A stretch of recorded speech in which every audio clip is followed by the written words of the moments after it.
Ma'murjon aka, hozirgi paytda $1000 pulim bor. Nima maslahat berasiz? $1000 depozit qilib ishlaganim yaxshimi yoki bo'lmasam $1000lik prop shot olib ishlaganim yaxshimi?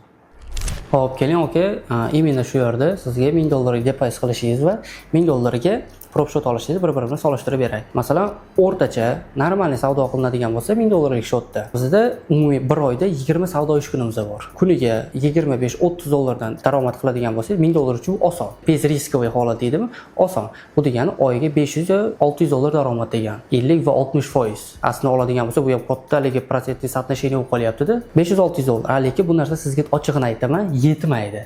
Daromad $1000 tam $500-600 daromad qilyapsiz, nima deysiz? Ko'proq ishlayman deysiz, to'g'rimi? Va yana oshirasiz. Bu narsa orqasidan shotingiz silib bo'lib ketish ehtimoli juda oshadi. Endi keling, $1000 hozir adashmasam pro firmanikini gaplashadigan bo'lsak, $1000 $2000 pro firma beradi. $2000 shotdan hamma narsasini qildingiz, imtihonlardan o'tdingizda, siz oyiga endi masalan qancha deylik? 5% daromad qila olasizmi? Shotga nisbatan 5% daromad qiladigan bo'lsangiz, bu degani nima degani?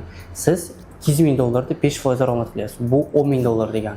Hozirda o'rtacha oylik nima deydi, foydadan sizga qoladigani примерно 70 bilan 80 oralig'ida bo'lib qolyapti foizi. 10000 daromad qiladigan bo'lsangiz siz 7000 yoki $8000 o'zingizga qoladigan bo'lyapti. Bu ham bir oy ichida.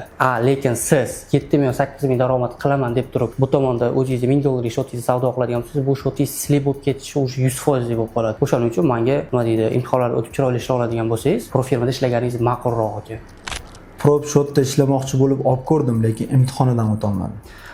Если unaqa holat bo'ladigan bo'lsa, imенно o'sha prop shotda ishlamoqchi, lekin imtihondan o'ta olmayotganlar uchun bizada prop shot imtihondan o'tib berish xizmatimiz bor. Bemalol murojaat qilsangiz, biz o'zingiz xohlagan, o'zingiz ishongan prop firmalarda imtihondan o'zimiz o'tib beramiz aka. Uning boshqa muammosi yo'q.